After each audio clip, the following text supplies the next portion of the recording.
نحمده ونستعينه ونستغفره ونعوذ بالله من شرور أنفسنا ومن سيئات أعمالنا. من يهده الله فلا مضل له ومن يضلل فلا هادي له، وأشهد أن لا إله إلا الله وحده لا شريك له، وأشهد أن محمدا عبده ورسوله. يا أيها الذين آمنوا اتقوا الله حق تقاته ولا تموتن إلا وأنتم مسلمون. يا أيها الناس اتقوا ربكم الذي خلقكم من نفس واحدة وخلق منها زوجها وبث منهما رجالا كثيرا ونساء، واتقوا الله الذي تساءلون به والأرحام إن الله كان عليكم رقيبا.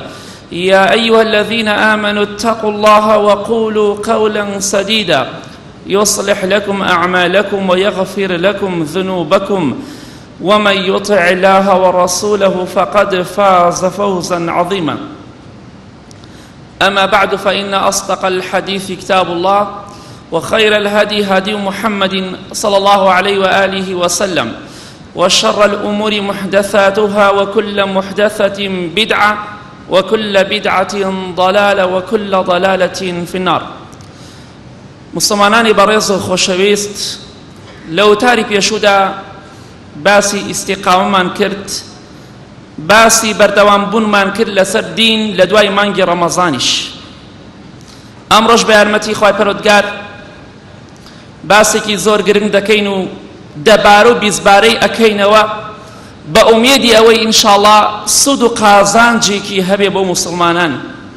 بەرەو جەژن دەڕۆین، بەرەو ئەوە دەڕۆین کە خێزانەکان و کچەکانمان سافیرە بکەین، خێزانەکان و کچەکانمان بەرباد بکەین. بەرەو ئەوە دەڕۆین زۆربەمان پانتۆڵمان بۆ کچەکان و ژنەکانمان کڕیوە، غیرەتمان لەدەست داوە، حەیامان زۆر زۆر کەم بۆتەوە. ئەگەر موسڵمانێک بە حەیا و بە حورمەت بێ، خاوەن ڕەوشتێکی بەرز بێ، چۆن ئامادەیە جلی تەسک و تەنک بۆ خوشک و بۆ خێزان و بۆ کچەکەی خۆی بکڕێت. بەڕاستی حەیا و غیرەت بۆی ئینسانی ئیماندار زۆر گرنگە. لە جەژنە زۆربەمان خێزانەکان و کچەکانمان کە لە ژێر دەسەڵاتی خۆماندایە، لەوانەیە هەتا حەدێک خوشکەکەت شووی کردو و جیا بۆتەوە دەسەڵاتێکت بەسەریان نەما بێ، بەڵام کچەکەت دەسەڵاتت بەسەریا هەیە، کچی خۆتە، خێزانەکەت خێزانی خۆتە، پانتۆڵت بۆ کڕیوە، جلی تەسک و تەنک و بریقەدارت بۆ کڕیوە بۆ ئەوەی ئیستیقبالی جەژن بکات. ئاوا ئیستیقبال ئەکرێ و پێشوازی لە جەژن بەو جۆرە دەکرێت. با بە حەیا و حورمەت بین، با خاوەنی غیرەتی ڕاستەقینە بین، بە ئومێدەوەی ئینشاءڵڵا قیامەتێکی باشمان هەبێ. لە بازاڕە ئینسان هەستەکە شەرمەزاری ئەیگرێ کە ڕۆڵەی موسڵمانان ئەبینی ئابە و جۆرە ڕەفتار دەکەن لە بازاڕەکەدا. بەڵێ لە حەدیثێکی صحیحدا کە ئیمامی ئەلبانی ڕەحمەتی خوای لێ بێ دەفەرمێت صحیحە، یەکێ لە سەحابەکانی پێغەمبەری خوا صلی الله علیه وسلم، ئیمامی حارثی کوڕی حارثی ئەلغامدی، ئیمامی حارثی غامدی ڕەزا و ڕەحمەتی خوای لێ بێ دەفەرمێ لەگەڵ باوکما بووم لە مینا ئەفەرمێ وتم باوە گیان ئەم جەماعەتە چیەوە کۆبوونەتەوە، ئەو خەڵکە بۆچی ئاوها کۆبوونەتەوە؟ ئەویش وتی قەد اجتمعوا على صابئین لهم، وتی ڕۆڵە گیان ئەوانە کۆبوونەتەوە خەڵکی مەکە، پیاوێکیان هەیە کافرێک و بێدینێکیان لێ پەیا بۆ ناوی محەممەدە صلی الله عليه وسلم، چونکە سابئە لای ئەوان یعنی کافر بێدین هەڵگەڕاوە لە دین. بە پێغەمبەری خوایان دەوە سازم سابئە واتە لە دین هەڵگەڕاوەتەوە، کافریان دەکرد نەعوذ بالله. وتی ئەوە کەسێکی بێدین و لە دین هەڵگەڕاوەیە لە قوڕەیشیەکان، خەڵکی لێی کۆبۆتەوە و دەوریان داوە کە پێغەمبەری خوایە صلی الله عليه وسلم. بەڵێ أفرمي فتشرفنا فإذا رسول الله صلى الله عليه وسلم يدعو الناس إلى توحيد الله والإيمان به. أفرمي كروشتم تماشام كر بيغمري خوايا صلى الله عليه وسلم بانگوازي خلقي أكا بوناسيني خواي پروردگار و إيمان هنان بخواي پروردگار بانگوازي أو خلقي دكر كلي كوبو بونوا لشاري مكة بيش أو يبراد بو مدينة ئەفەرمێ خەڵکی لێکۆ بۆ بانگەوازی خەڵکی ئەکرد بۆی خەڵکی خوای گەورە بە تاک و تەنها بناسێ، بۆی خەڵکی ئیمانی ڕاستەقینە بەخوای پەروەردگار بهێنێت. بەڵێ ئەفەرمی کاتێک کە بینیم پێغەمبەری خوا صلی الله عليه وسلم ئاوها بوو وهم يردون عليه قوله ويؤذونه حتى ارتفع النهار. ئیمامی حارثی غامدی ڕەزا و ڕەحمەتی خوای لێبێ دەفەرمێت بەردەوام پێغەمبەری خوا صلی الله عليه وسلم نەسیحەتی ئەوانیە کرد، ئامۆژگاری ئەوانیە کرد، ئەوانیش قسەکانیان ڕەت ئەکردە، وەریان نەئەگرت، ئەزیەت و ئێش و ئازاری پێغەمبەری خوایشان نەدا صلی الله عليه وسلم. لەگەڵەوەدا بە قسەیشان نەدەکرد، ئێش و ئازاری خۆشەویستی خۆیان دەدا صلی الله عليه وسلم، ناڕەحەتیان نەکرد، قسەیان پێ ئەکرد، جوێنیان پێدا، لێیان ئەدا لەکێ لە پێغەمبەری خوا صلی الله عليه وسلم. ئەفەرمێ حتاکو ئێوارە نەسیحەتی ئەوان یەکرد، ئەوان عەزیەتیان نەدا، ئەوان حسابیان بە قسەکەی نەئەکرد. ئەفەرمێ کاتێکم زانی مەبەستمان ئەم خاڵەیە وأقبلت امرأة قد بدا نحرها تبكي تحمل قدحا فيه ماء ومنديلا. ئەفەرمێ کاتێکم زانی ئافرەتێک هات تازە پێکات، بەڵام سینگی بەدەرەوە بوو، هێشتا ئاەتی حیجاب دانەبەزیوە. ئەفەرمێ ئافرەتێک هات سینگی هەندێکی بەدەرەوە بوو، وەکو چۆن خوشکەکانی ئێمە و کچەکانمان و ژنەکانمان سینگیان بەدەرەوەیە، بەڵام ئەو کاتە ئاەتی حیجاب دانەبەزی بوو. بەڵام ئەمڕۆ ئاەتی حیجاب دابەزیوە و 1400 و ئەوەندە ساڵە ئاەتی حیجاب دابەزیوە کە ئەمر کراوە مسلمانان خۆیان داپۆشن. بەڵێ ئافرەتێک هات کەمێ لە سینگی بەدەرەوە بوو، ئەگریا ئافرەتەکە، بە گریانەوە هات، شتێکی پێ بوو، هەندی ئاوی تیا بوو، لەگەڵ دەسڕێکا هێنای بۆ پێغەمبەری خوا صلی الله عليه وسلم. ئەبەو حاڵە دینی بە ئێمە گەیان، ئەو هەموو ناڕەحەتەی توش بوو لە پێناو گەیاندنی دینی ئەو دینەی خوای پەروەردگارە، ئاوهاش ئەمڕۆ ئێمە حساب بۆ پێغەمبەری خوا دەکەین صلی الله عليه وسلم. بەڵێ ئەم ئافرەتە دێ بە گریانەوە چونکە عەزیەتی خۆشەویستی خوا دراوە صلی الله عليه وسلم، حساب بۆ قسەکانی ناکرێت. بەڵێ پێغەمبەری خوا صلی الله عليه وسلم ئاوەکەی لێ وەرگرت لەگەڵ دەسڕەکەدا، ئاوەکە هەندێک لە ئاوەکەی خواردەوە و ثم رفع رأسه إليها فقال يا بني خمري عليك نحرك. پێغەمبەری خوا صلی الله عليه وسلم سەری بەرز کردەوە، بێتاقەتە لە بەیانەوە ئێش و ئازاری ئەدەن، ناڕەحەتی ئەکەن، قسەی پێ ئەکەن، حساب بە قسەکانی ناکەن. کە چاوی بەرز کردەوە پێغەمبەری خوا صلی الله عليه وسلم سەری بەرز کردەوە، کچەکەی بینی تۆزێ لە سینگی بەدەرەوە بوو، فەرمووی ئەی کچەکەم سینگت داپۆشە، منیش ڕۆ ئەکەمە مسلمانان وەکو سونەتێک و جێبەجێکردنی سونەتێک منیش فەرمانتان پێکەم، فەرمانەکەی پێغەمبەری خوایە صلی الله عليه وسلم، کچەکانتان با سینگی داپۆشێت، با سەری داپۆشێت، با قۆڵی داپۆشێت، با قاچەکانی داپۆشێت، با پانتۆڵەکە لا بدا کە لعنەتی خوای بەر ئەکەوێت. والله ئەو ئافرەتەی چەند جار باسمان کردو پانتۆڵی لە پێدا بێ، والله بەر لعنەتی خوا ئەکەوێت، چونکە خۆی ئەشوبهێنێ بە پیاوان. ژنەکانتان مەلعون با نەبێت، کچەکانتان با مەلعون نەبێت. بۆیە ئێمەش دەڵێن کچەکانتان و ژنەکانتان با سینگیان داپۆشن، با سینگیان بەدەرەوە نەبێت. لە هەموودایەکە دوژمنانی خوا، دوژمنانی ئەم میلەتە ستەملێکراوە دەیانەوێت خەڵکی بەرەو بەدڕەوشتی بەرن، خەڵکی بەرەو هەڵدێر بەرن، خەڵکی بەرەو تیاچون بەرن. ئێمەش ئاگامان لێنێ و چەپەڵیان بۆ لێدەین و گۆرانیان بۆڵێن کوردوەتەنی، بەبێەوەی ئاگامان لە خۆمان بێ، ئاگامان لە خۆمان نییە هەر بە شانوبانی ئەوان شانوباڵی کەسانێکی دوژمنانی خوادا هەڵەدەین، بەبێەوەی ئاگامان لە خۆمان بێت. پێغەمبەری خوا فەرمی صلی الله عليه وسلم کچەکەم سینگت داپۆشە، سینگت داپۆشە. ئەمە دڵپیسیە یا ئەوەی تۆ دڵپیسیە کە کچەکەت سافیرەیە، دڵی پڕ بووە لە تاوان و گوناه و ڕەش بووە؟ ئەوە دڵپاکییە کە تۆ نەسیحەتی کچەکەی خۆت بکەی با داپۆشراوە بێت، چونکە بۆیە بەڕاستی ئەمە دەیەها جارە باسی دەکەین. بەڵام واللهی برای بەڕێزم فتوات بۆ ئەدەم لە ئاخر ڕیزەوە نوێژ بکەم مێ ڕیزی یەکەم و دووەم و سێم، بەڵام با کچەکە سافیرە نەبێت، لە ئاخر ڕیزەوە نوێژکە و با ماڵ و مناڵەکەت پۆشتە بێت. ڕحمەتی خوامان لێبێ هەتاکە ئێمە حساب بۆ قسەی پێغەمبەری خوا نەکەین صلی الله عليه وسلم، هەتاکە ئێمە لە تاوان و گوناها بین. فەرمووی سنگت داپۆشە ئەی کچەکەم ولا تخافي على أبيك غلبة ولا ذلا مترسە لە باوکت قەت باوکت ئینشاڵڵا زەلیل نابێ و کەسیش زاڵ نابێ بەسەریدا. ئەفەرمێ ئیمامی حارث ڕەزا و ڕەحمەتی خوا لێ بێ دەفەرمێت وتم ئەم کچە کێیە؟ وتیان ئەمە زەینەبی کچی پێغەمبەری خوایە صلی الله عليه وسلم.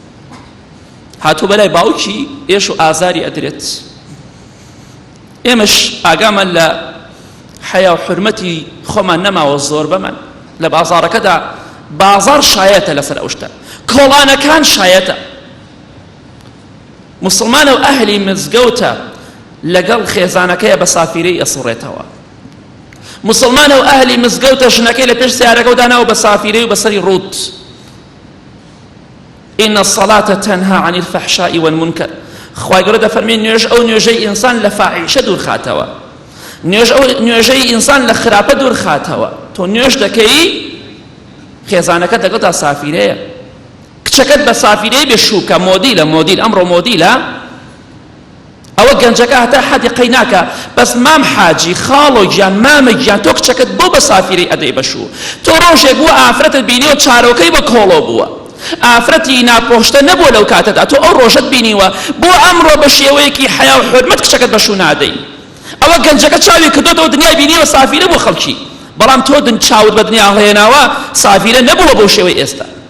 خەڵکی پۆشتە بووە، نەنکو داپیری ئێمە کەی بەم شێوەیە بووە. بۆیە بەڕاستی ئاگامان لە خۆمان نەماوە، هەرچی دەکەین دەڵێن دڵمان پاکە، قەینا قەینا با کچەکەم ئەمڕۆ ئاخر ڕۆژە شووەکە قەیناکە با سافیرە بێت، کچەکەم با بە سافیرەی شووبکە و کچەکەم با بە سافیرەی بگوازرێتەوە و با بڕۆین بن ئەو دارانە بۆ هۆڵانە کاکە لەوێ بۆ خۆمان ژن و پیا و تێکەڵاو بکەین. ئەوە نوێژەکەی ئێمەیە؟ ئەوە ڕۆژەکەی ئێمە ئەیگرین؟ وەڵڵا ئەگەر ئاوا بکەین خوا تۆڵەمان لێ دەکاتەوە. خوا ئەم نیعمەتێک کە پێمان داوە والله ئەگەر ئاوا بکەین خوا لێمان دەسێنێتەوە. مسلمانان با بە خۆماندا بچینەوە، گوڵە چنەتان بیر چوو، ئەوەتان بیر چوو ئاواتان نەبوو ئەوە بوو 10 کیلۆ گەنمتان دەستکەوێ بیخۆن، بۆ لە بیرمان چوو؟ لە بیرمان چوو لەلایەنی دوژمنانی ئەم میلەتەوە چەند کەس کوژرا و چەند کەس شەقی خوارد لە پێناو پەیاکردنی بژێوی ژیانی خۆیدا، هەموویمان لە بیر چوو، بغرا بووینە. بۆچی بغرا بووینە؟ هۆکارەکەی ئەوەیە لە هەموو شتێ بێ ئاگا بووینە.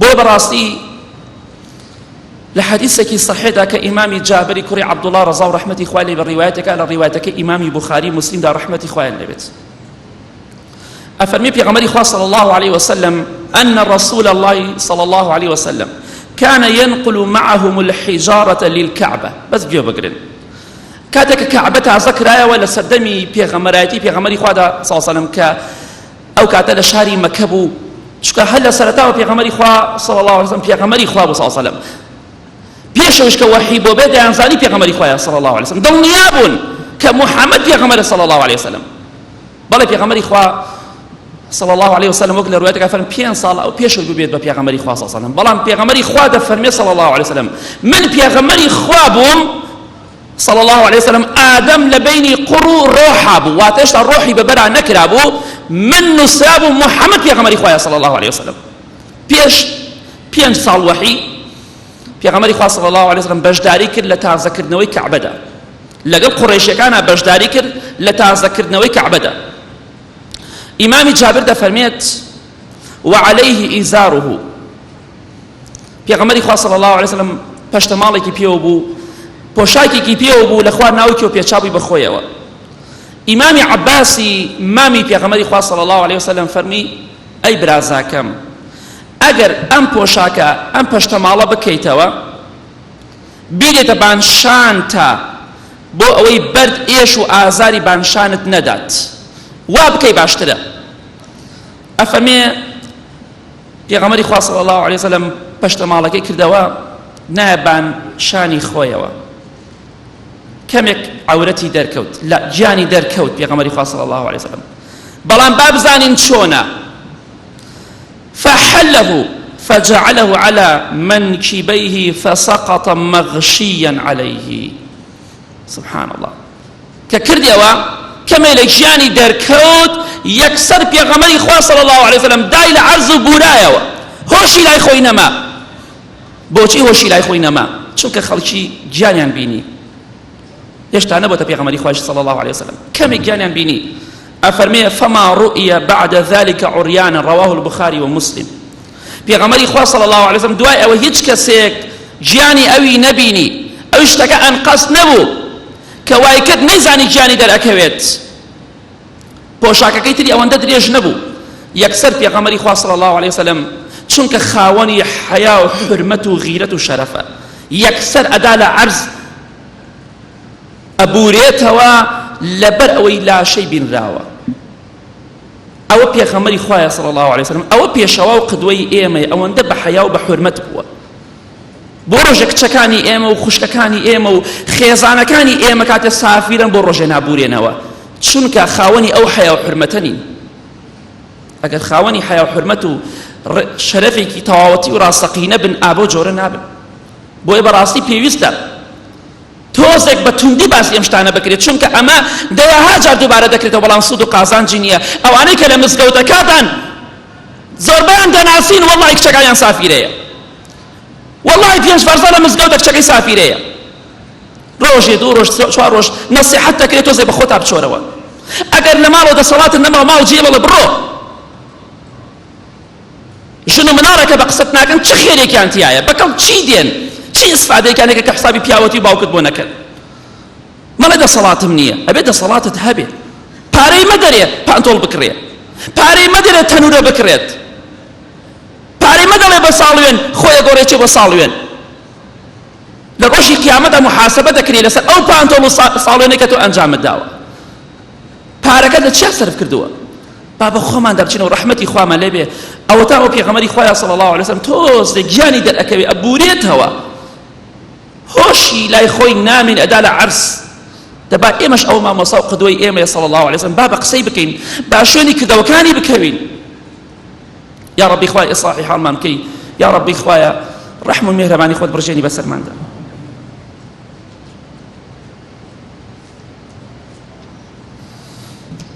الحمد لله رب العالمين، والصلاة والسلام على سيد المرسلين وآله وصحبه أجمعين ومن تبعهم بإحسان إلى يوم الدين. اللهم صل على محمد وعلى آل محمد كما صليت على إبراهيم وعلى آل إبراهيم إنك حميد مجيد. برای بەڕێزم ڕەوشت جوانی بۆ ئینسانی ئیماندار زۆر گرنگە. لە حەدیثێکی صحیحدا کە لە سلسلەی ئەحادیثی صحیحەی ئیمامی ئەلبانی هاتۆ ڕەحمەتی خوای لێبێ بە ژمارە 795، پێغەمبەری خۆشەویستی ئێمە صلی الله عليه وسلم دەفەرمێ إن الرجل ليدرك بحسن خلقه درجات قائم الليل صائم النهار. ئەو کەسەی کە خاوەنی ڕەوشت و حیا و حورمەتێکی تەواوە، پێغەمبەری خوا دەفەرمێ صلی الله عليه وسلم ئینسانی ئیماندار بەهۆی ڕەوشت جوانیەوە ئەگاتە دەرەجە و پلەپایی ئەو کەسانەی کە بە شەو نوێژ ئەکەن، بە ڕۆژیش ڕۆژی سونەت ئەگرن. بۆیە تۆش ئەگەر شەو نوێژ ئەەکەی، با کچەکەت پاک و خاوێن بێت، با کچەکەت بە حیا و حورمەت بێت، شەو نوێژەکەت نەکەی کە سونەتە لەوە باشترە ئافرەتەکە سافیرە بێت. بەڵام ئەگەر ئافرەتەکەت پۆشتە بوو، کچەکەت پۆشتە بوو، خێزانەکەت پۆشتە بوو، ئابای شەرعیدا بەسەر خۆیە، تۆ ئەگەر شەو نوێژ نەکەی شەو نوێژەکەت بۆ نووسراوە، ڕۆژی سونەت نەگری ڕۆژە سونەتەکەت بۆ نووسراوە. کەواتە ئەوە گرنگە ئەگەر ئەتەوێ خوای گەورە بتگەێنتە پلەپایی ئەو کەسانی کە بە ڕۆژی سونەت ئەگرن و بە شەوی شەو نوێژ ئەکەن، با خاوەنی ئەخلاق و ڕەوشتی جوان بیت، با خاوەنی ڕەوشتی جوان و ڕاستەقینە بیت. بۆیە پێغەمبەری خوا دەفەرمێ صلی الله عليه وسلم لە حەدیثێکی صحیحدا کە لە صحیح تەرغیبدا هاتووە بە ژمارە 2641 دەفەرمێ ما من شيء أثقل في ميزان المؤمن يوم القيامة من خلق حسن. پێغەمبەری خوا دەفەرمێ صلی الله عليه وسلم لە ڕۆژی قیامەتە یەک شتێک نییە لە تای تەرازووی عەدالەتی خوای پەروەردگارە بەقەد ڕەوشت جوانی قورس بێت. ڕەوشت جوانی زۆر بۆ تای تەرازووی قیامەتت گرنگە، چونکە ئەگەر ڕەوشتت جوان بوو، خێزانەکەت و کچەکەش بە هەمان شێوە کە دەڵێن ڕەوشت مەبەستمان چییە؟ مەبەستمان ئەوەیە سافیرە نەبێ، پۆشتە بێت، خاوەنی ڕەوشتێکی بەرز و بڵند بێت، بۆی کەس نەتوانێ قسەی پێ بکات بۆی لە قیامەتان نەبێتە سوتەمەنی جەهەنم. ئەگەر کچەکانمان خۆشە با نەسیحەتیان بکەین، با نەبنە سوتەمەنی جەهەنم. قورسترین شت لە ڕۆژی قیامەتە لە دوای تەوحیدی خوا و یەکخواپەرستی ئەخلاق ڕەوش جوانیە، کە ئەخلاقت جوان بوو لەگەڵ خەڵکیە، لەگەڵ دەوروبەری خۆتە. ئەگەر ئەخلاقت جوان بوو، ماڵ و منداڵت پۆشتە بوو، ئەوە لە ڕۆژی قیامەتە تای تەرازوی چاکەکانت زۆر زۆر قورس ئەبێت. ئەگەر پێمان خۆشە قورس بێ، دەبا هەوڵی بۆ بدەین، با نەسیحەتی ماڵ و منداڵی خۆمان بکەین. پێغەمبەری خوا دەفەرمێ صلی الله عليه وسلم لە حەدیثێکی صحیحدا کە لە سیلسلە هاتووە صحیحە بە ژمارە 1849 دەفەرمێت: وشر نسائكم المتبرجات المتخيلات وهن المنافقات لا يدخل الجنة منهن إلا مثل الغراب الأعصم. پێغەمبەری خوا دەفەرمێ صلی الله عليه وسلم خراپترین ژنەکانی ئێوە، خراپترین ئافرەتانی ئێوە ئەو ئافرەتانن کە سافیرن، ئەو ئافرەتانن بەسەر زەویە ئەڕۆن تەکەبوریان هەیە. ئەفەرمێ ئەوانە منافقن، ناچێتە بەهەشتەوە لەو ئافرەتە سافیرانە، لەو ئافرەتانەی کە سافیرن، ئیلا وەکو چی نەبێت، وەکو ئەو جۆرە قەلەڕەشەی کە جومعەی تایبەت باسمان کرد کە دەنووکیان لەگەڵ پێیەکانیانە سوورە، بە دەگمەن ئافرەت ئەچێتە بەهەشتەوە. ئەوانەی کە لە خوا ناترسن، ئەوانەشی لە خوا بترسن ئینشاءڵڵا بەهەشتین. بۆیە ئەگەر پێمان خۆشە ژنەکانمان و کچەکانمان و ئافرەتەکانمان باشترین ئافرەتان بن، ئەبێ لە خوا بترسن. ئەگەر نا، ئەگەر کچەکانمان و ژنەکانمان پانتۆڵیان لە پێدا بێ، جلی تەسک و تەنوک و بری قەداریان لە بەرابێ، سەرنجی پیاوان بۆ لای خۆیان ڕابکێشن، والله ئەوانە خراپترینی ئافرەتانن، ئەوانە ناڕۆنە بەهەشتەوە. پێغەمبەری خوا فەرمی صلی الله عليه وسلم ئەو ئافرەتانی کاسیات و عاریاتە، بەحساب پۆشتن بەڵام ڕوتن، ناڕۆنە بەهەشتەوە. ولا لا يدخلن الجنة ولا يجدن ريحها، نبوني بهشتك نأرون بهشتي شو لبر أوا با من الله كان ما نبنى سوتمني جهنم. تخواب بيغمري خوا صلى الله عليه وسلم أو ندى بحياة وبحرمته، أو ندى أمر بتشاكتك أو نهي لخرابتك، دبا إيه مشوني أو بكوين با برنامجي بيغمري خوا صلى الله عليه وسلم تطبيقين أو برو ججن أروين أجتمن من باقي به لججنا بزانا آفرتي مسلمانان، بزانا لججنا أو آفرتاني ك پیاوەکانیان و باوکەکانیان و براکانیان ئەهلی مزگەوتە، بزانە چۆن ئەیان بینیت، بزانە بە جۆرێک نایان بینی کە خۆی پەرۆتگار پێی خۆش نییە، پێی ڕازی نییە. ئابای پێ بکە، خێزانی خۆتە، با بە حەیا و بە حورمەت بێ، بۆ تو قیامەتی تۆش باشە. چەندێک خۆشە تۆ لە خێزانەکەی خۆت ئەمین بی، چەندێک خۆشە لە کچەکەت ئەمین بی، عەلاقەی ناشەرعی لەگەڵ خەڵکیان نەبێت. ئەگە تۆ فێری دینی نەکەی، کچەکەت بەیانی خراپ دەرئەچێ، بەیانی لەوانە تووشی سەرشۆڕیت بکات. بۆیە ئافرەت لاوازە، ئافرەت عاتفیە، ئەبێ ئاگاداری بیت، بۆی لە خشتە نەبرێ لەلایەنی کۆمەڵە کەسێکەوە کە دەیانەوێت ئەو خەڵکە بەرەو بەدڕەوشتی بڕوات. بۆی برای بەڕێزم، ڕەحمەتی خوامان لێبێ بەسە. لە ئەمڕۆ با بە کچەکانی خۆمانە بچینەوە، بزانین کچەکانمان کیان پۆشتەیە، کیان پۆشتە نییە، ژنەکانمان کامیان پۆشتەیە. معقولە مسلمانە لەچکێکی مەزبوطی داوە بەسەریە، بەڵام پانتۆڵی لە پێدایە. ئەمە مۆدی لە برای بەڕێزم، ئەو ئافرەتی لە پێی بکە خۆی شوبهاندۆ بە پیاوان بە لەعنەتی خوا ئەکەوێت، با لەچکیشی بەسەرەوە بێت، با قژیشی بەدەرەوە نەبێت، حسابی کاسیات و عاریاتی بۆکرێت، چونکە پانتۆڵەکەی تەسکە، لاشەی بە دیارە، وازەحە، ئاشکرایە. پانتۆڵی پیاوە ئەگەر تەسک نەبێ، نەکی ئافرەتان. وەڵای جاری وایە 10 ئافرەتە بینی 8 نۆی پانتۆڵی لە پیایە. وەڵای هەمووشی کە سپارەکەی مەگەر بڵێن بە دەگمەن هەمووی ئالی مزگەوتە. بەڵێ برای بەڕێزم، لە کۆتاییدا با بە خۆماندا بچینەوە. ئەگەر پێغەمبەری خوامان خۆشەویە صلی الله عليه وسلم با بە قسەی کەین وەسیەتی بۆ ئێمە کردووە، داپۆشراو بین، بە حەیا و بە حورمەت بین. ئەگەر پێمان خۆشە ژنەکانمان و کچەکانمان جەهەنەمی نەبێ، با بە خۆماندا بچینەوە، بۆ کچەکانمان لە بەهەشت مەحروم کەین لەبەر خاتری کۆمەڵە مۆدیلاتێک. بۆ نەسیحەتی خێریان نەکەین بە شێوەیەکی ڕێک و پێک باشوو بکەن هەندێک ئافرەتەیە شوو ئەکات ئەمەندە بە حەیا و حورمەتە بە عاباوە دێت بە عابا شوو ئەکا بە عابا مارە ئەبڕێ هەندێکیش دێت ئەبینی وەڵڵای ئەمەڵێ بەچکەی مسلمان هەر نییە مۆدیلاتە باشە تۆ کچەکەت ئەدەی بەشو چۆن ڕازی ئەبی کچەکەت ببرێ بۆ ساڵێن 200-300 هەزار سەرف بکرێ لە پێناو چیدا لە پێناو چیدا بەس پێم بڵێ لە پێناو چیدا لە ڕۆژی قیامەتە محاسبە دەکری لەسەری زاوای فەقیر ئەڕوتێنیتەوە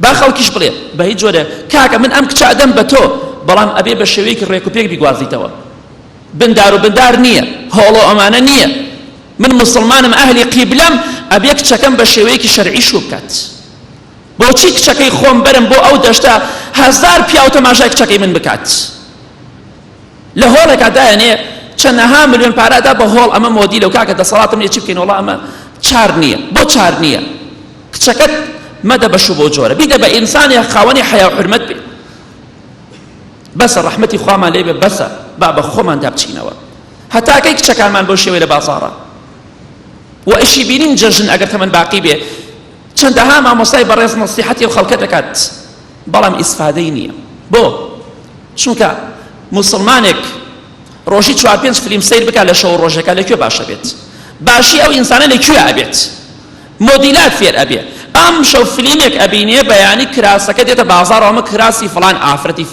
ممثل و فەنانە ئەمە ئافرەتەکە فیلمێ دەرەکە ئەجنەبیە بەیانی کراسەکەی مسلمانان پۆشاکێک کە بە ناوی ئەوی شەوە نیە ناوی ئەو ئافرەتی لێنێن هۆکارەکەی چییە ئەوەی ئەو نوێژە تەئسیری لە ئێمە نەکردووە ئێمەی نەگۆڕیوە ئێمەی باش نەکردووە ئەو عیبادەتەی کە دەیکەین زۆر جارۆک و عرف و عادەتی فێر بووینە باو باپیرمان نوێژە دێمە نوێژەکەین ئەمە عرف و عادەت نییە ئەمە عیبادەتە ئەبێ بزانیت چۆن ئەنجامی ئەدەی هەموو کەسێکش لە ئێمە وەک جارتر باسم کردو هەتا ئێستا هیچ مامۆستایەک هەر فکرەیەکی هەبێ هەر بیر و باوەڕێکی هەبێ هەر عەقیدەیەکی هەبێ هەتا ئێستا هیچ مامۆستایە بە خەڵکی نۆ با کچەکانتان سافی دەبێ بەڵام بۆ بەخسێمە هیچ مامۆستایەک ناکەن ئەو مامۆستایی خۆشت ئەوێ و خۆشت ناوێ قەت نەسیحەتی خەڵکی نەکردووە کە با کچەکانتان سافی دەبێت بۆی ئینشاءڵڵا تەواو بە خۆماندا بچینەوە جەژنی خۆشی و شادی مسلمانانە جەژنی سافیرەیی و ڕوتوقوتی ئافرەتان نییە پانتۆڵتان بۆ ژنەکانتان و کچەکانتان کڕی و بیسووتێنن بە هیچ جۆرێک شەرعی نییە بەکاری بهێنی ئەگەر پێت خۆشە لە ڕۆژی قیامەتە لەگەڵ پێغەمبەری خوادا صلی الله علیه وسلم حەشر بکرێی پێت خۆشە سەربەرز و سەرفراز بی لەگەڵ خۆت و ماڵ و منداڵتە خۆتان پۆشتە بکەنەوە ئەو ئەمری خوایە ئاەتی حیجاب هەیە ئەمر کراوە مسلمان ئەگەر باوەڕت بە قورئان هەیە بێگومان باوەڕت پێێتی الحەمدولله دەشوێنی بکەوە کردەوەی پێ بکە قورئان بۆ نهاتۆ ماچ بکرێ بکرێت ناو پەڕۆکە دابنرێت قورئان بۆ هاتۆ عەمەلی پێ بکرێت کردەوەی پێ بکرێ دەی چەندەها ئاەتی قورئانە خوا گەورە ئەمر دەکات بە ئافرەتەکانتان پۆشتە بێ کوا بە قسەی خوای گەورەمان کردووە کوا بە قسەی خوای گەورەمان کردووە بۆ بە قسەی قورئان ناکەین هۆکارەکەی وازەحە ئێمە ئاڵانێتە دنیاوە ئاگامە لە قیامەتی خۆمان نەماوە هۆکارەکەی بەس ئەوەیە بێتەقواییە هیچتر نییە یا ربی خوایە ئیسلاحی حاڵمان بکەی اللهم اغفر للمؤمنين والمؤمنات والمسلمين والمسلمات الأحياء منهم والأموات من أهل السنة والجمعة والجماعات يا ربي خوايا شفاينا خوشكان من بدي يا ربي خوايا من قريت بصر حق راستي يا ربي خوايا حياة وحرمت بخومان ومال من دالمان ببخشي يا ربي خوايا لا حياة وحرمت ببش ما نكي بهوي خرابو تاواني خومانوا يا ربي خوايا آخر من بخير بقري لقناه هدايك وباوكم مردوكان من خوش بي خوايا لمن خوش با خوايا نرجو رجوع عبادت ما لي قبولك خوايا إيمان وتقوى بخنا ودلكان ما ودلكان من رنا كروبي يا ربي خوايا هي مني وآرامي ولاتكش من بباريزي خوايا من دالكان من شاكي خوايا من دالكان من بوشتكي يا ربي خوايا الرحمة مهرباني خود برجيني بسر من دا يا ربي خوايا أما غير رمضانش بكتا كفارة قناها كان من آمين آمين آمين أقول قولي هذا واستغفر الله لي ولكم واستغفروه إنه هو الغفور الرحيم يا أيها الذين آمنوا إذا نودي للصلاة من يوم الجمعة فاسعوا فاسعوا إلى ذكر الله وذروا البيع ذلكم خير لكم إن كنتم تعلمون